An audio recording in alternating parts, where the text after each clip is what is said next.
Do you recall being here for a compliance hearing? And at that compliance hearing, there were two CPS caseworkers. Do you recall that? Yes. And do you recall that nobody knew where you were living because you would move from place to place? Did you recall that? For 18 months, she disappeared. She stopped reporting to her probation officer.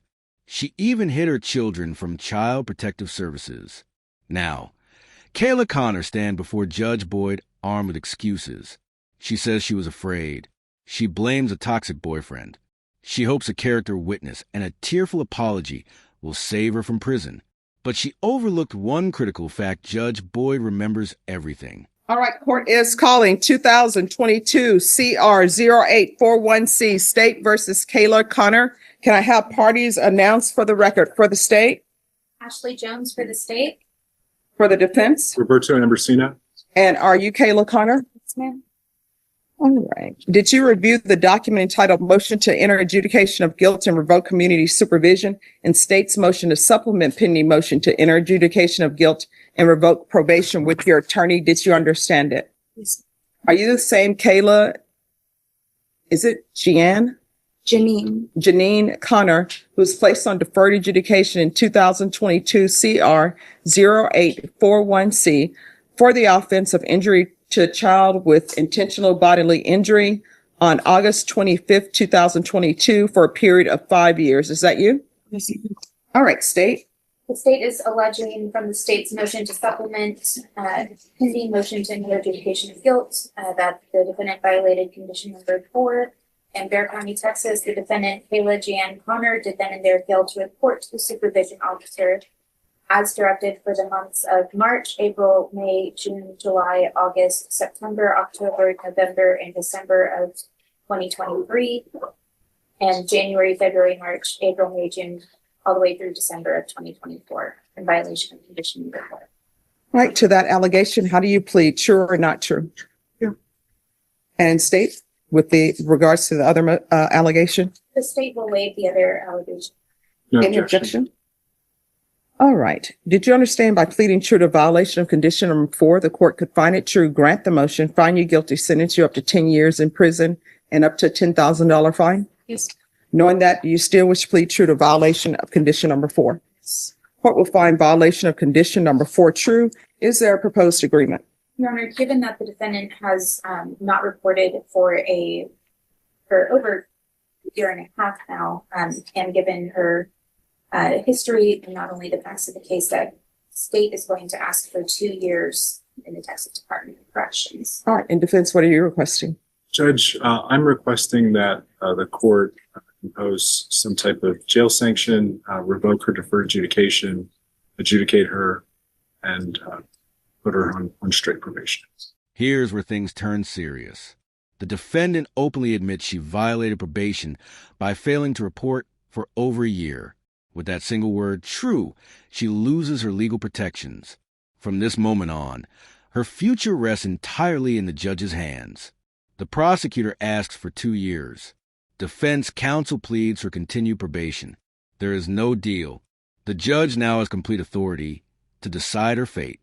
Or possibly, I saw there was a recommendation from probation that their recommendation was to extend and assign her to safety. I think her only positives were for THC. I don't know that would be a good fit. I think maybe SATA might be a better fit under the circumstances. And I did have a witness. All right. You may call your witness. It's Carmen Rodriguez. It's Connor. Oh, come forward. Thank you. Hello. All right. Could you raise your right hand for me, please? Do you solemnly swear or affirm the testimony you give will be the truth and nothing but the truth, so help you God? Yes, ma'am. All right. You can lower your hand. State your name for the record. Carmen Dolores Rodriguez Mills. All right. Okay. And good morning, Ms. Rodriguez. How long have you known Kayla Connor? I believe the first time I met her was around 2014, right before my husband got orders to station at Scott. Mm-hmm. Okay. And she's essentially friends with your daughter, correct? Correct. That's how I met her. Okay. And so you've known Kayla for a while. What type of family life did she have? as long as you've known her? It wasn't easy. When I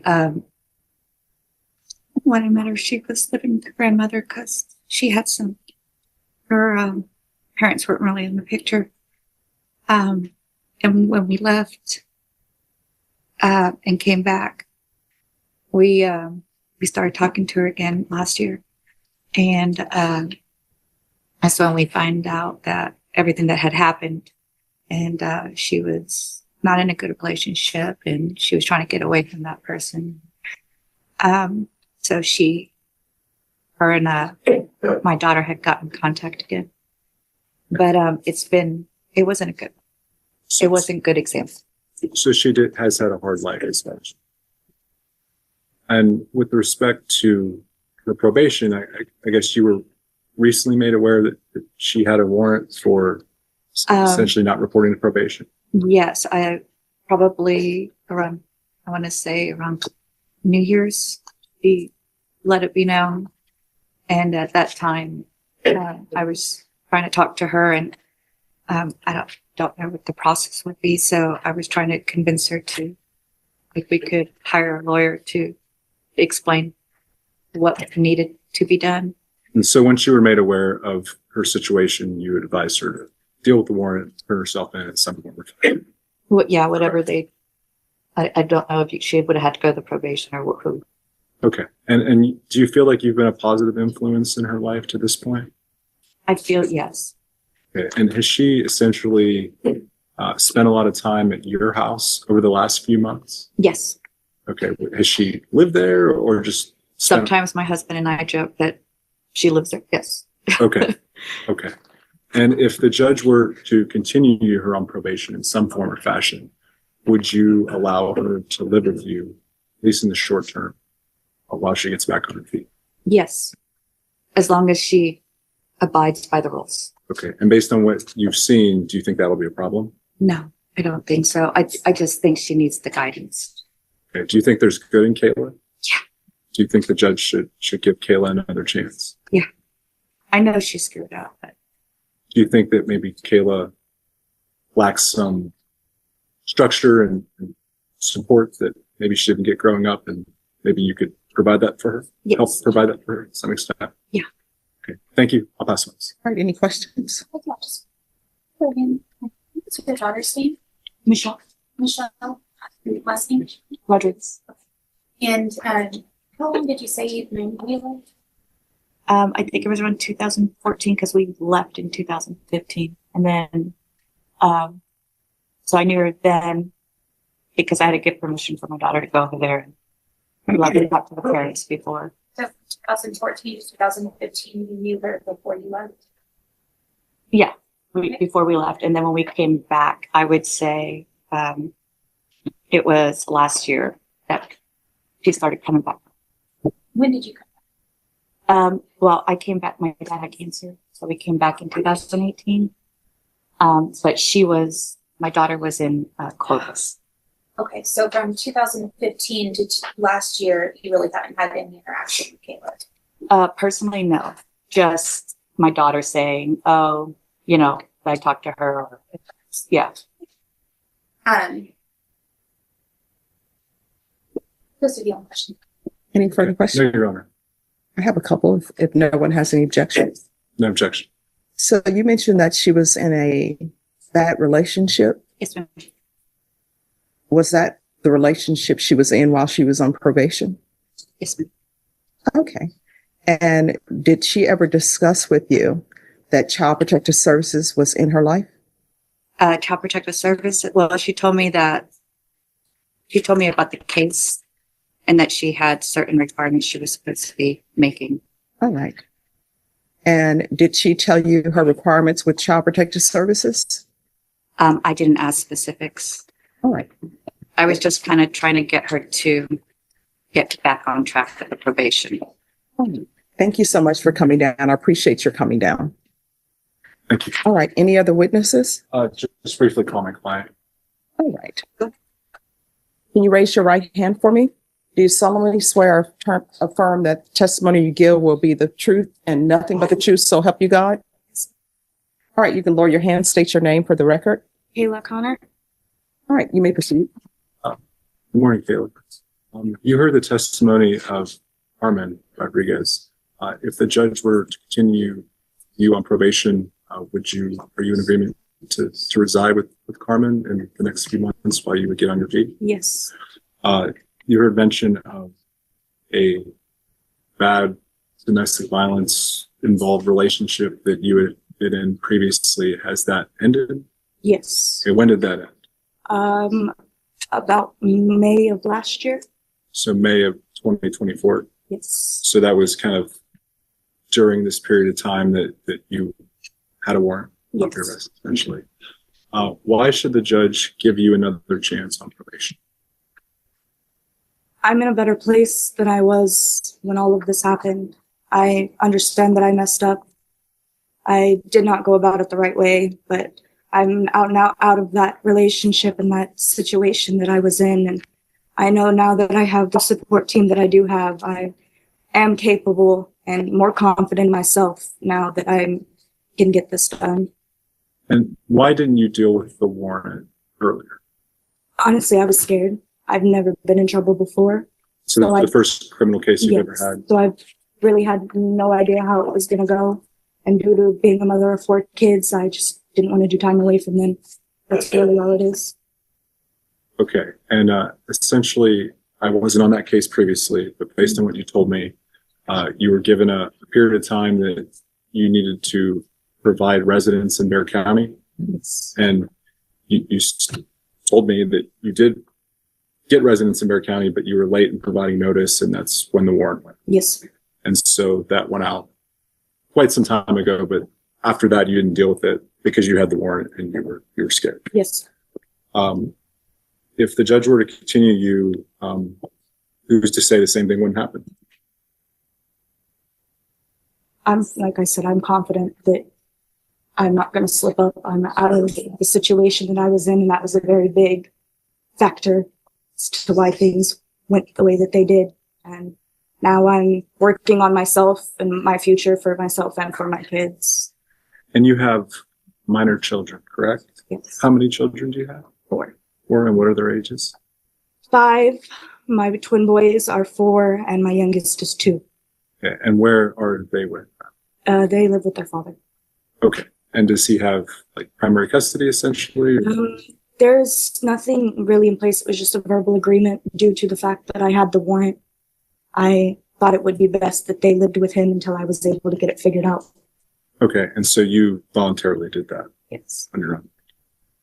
Okay. Is there anything else you want the judge to know why she should consider continuing you on probation? All I have to say is that if you give me another opportunity, I won't make you regret it. All right, any questions, State? Ms. Conner, what is the father of your children's name? Nicholas Treadwell? I'm understanding that you were given a gift by being placed on probation first place for this case. Yes. And then you understand that you messed up that probation by not doing the things you were supposed to do. Yes. And then the judge gave you an opportunity to come back and continue to do what you were supposed to do. And just you didn't. And then you didn't report for over a year and a half. Is that right? That's right. I have some questions if there are no objections. No objection. All right. So this relationship that you were in, that the previous witness says was not a good relationship, was that the relationship with the boyfriend who was supposedly working at Toyota? Or was this some new person? Or, oh, you say Tesla? Yeah, it's Tesla. All right. So that was him? Yes. All right. So do you recall being here for a compliance hearing? And at that compliance hearing, there were 2 CPS caseworkers. Do you recall that? Yes. And do you recall that nobody knew where you were living because you would move from place to place? Did you recall that? Do you recall that? Honestly, no. I was in touch with my probation officer. Now, I want you to listen to my question. Do you recall the compliance hearing where the issue was you were moving from place to place and taking your children with you? Do you recall that? Yeah, I believe so, yes. Do you recall coming in where the caseworkers, one was by Zoom, well, actually, both of them were by Zoom. And do you recall coming in and one of the complaints was that you were testing positive for marijuana? Do you recall that? Yeah. And do you recall that your CPS caseworkers had no idea that you were testing positive for marijuana in this court? Do you recall that? Yes. And do you recall my ruling saying that you were to leave the home with that boyfriend? Do you recall that? No, Your Honor, I don't. This is a turning point. Judge Boyd stops listening and starts investigating. The defendant's story doesn't match the court's records. The judge remembers personally warning her years earlier to leave the same abusive boyfriend she now blames. A pattern emerges. The judge recalls how the defendant moved repeatedly to keep her children hidden from CPS. The excuses begin to collapse. Okay. All right. I have no further questions. Any questions, Your Honor? All right. Any other witnesses? No, Your Honor. All right. And I've heard both your arguments and what you're requesting. This is what the court is going to do. The court is finding violation of condition number 4 true. Court is going to find you guilty. The court is going to grant the motion. The court is going to sentence you to 5 years in the prison. And here's the outcome. The prosecutor requested 2 years. Judge Boyd rejects it. Instead, she imposes a 5-year prison sentence.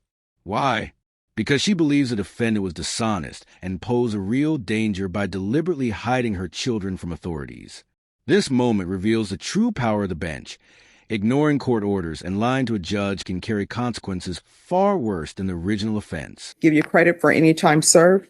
There's an affirmative finding of family violence. Did you review the trial court certification of defendant's rights to appeal with your attorney? Did you understand it and sign it?